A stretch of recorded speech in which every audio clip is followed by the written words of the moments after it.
Hello and welcome to another fun-filled edition of Adam's Music Box, where today it's all about Diana Ross. And you can make a very strong argument that Diana Ross is the most influential female vocalist in modern pop history. One of the reasons for this is that she was so consistently high quality in her musical output and indeed popular for all the right reasons. Doesn't always happen, but in her case it does, across different genres and over the course of different decades. As the de facto leader of the Supremes in the 60s, she defined the sound of the so-called girl groups of that era, and there were many, but the Supremes were by far and above the supreme girl group of the decade.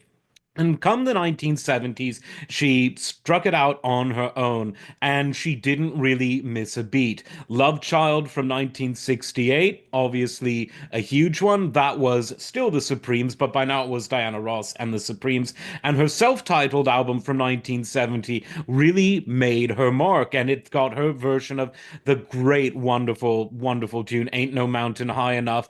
And I would say that her version is hands down the best of all time. And she went from strength to strength in the 70s. The following year, the album Surrender, absolutely incredible.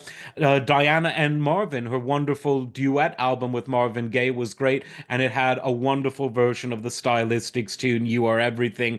Hard to top the original, but this one I would say comes very close. Another self-titled album from 76 with the theme from Mahogany on it, absolutely an instant classic, one of her best arranged albums ever. And she was also unique because when the disco era came, she grabbed it by the horns and started issuing some of the most popular disco hits ever. And even at the very tail end of the disco movement, when the backlash had begun, her album Diana from 1980 was one of the biggest hits of that genre. Upside Down, that song still gets played. I'm Coming Out, a sample favorite. So many great hip hop artists.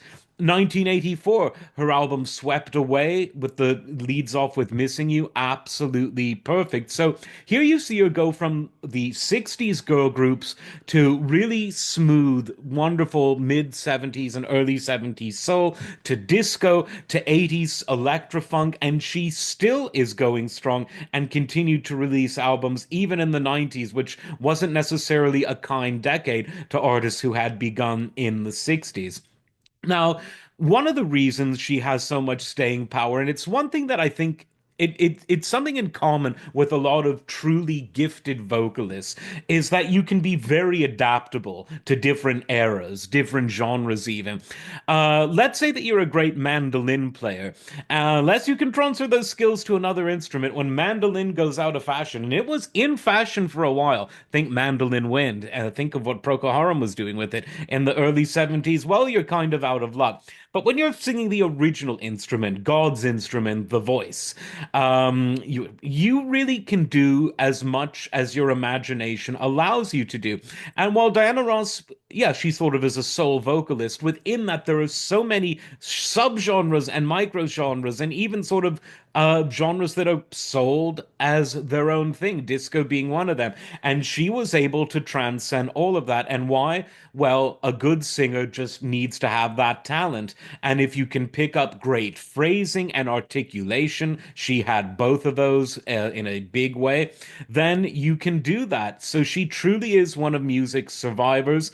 She's an icon, and you could make an argument that she is the best at what she does. As always, like, subscribe, and we'll see you next time.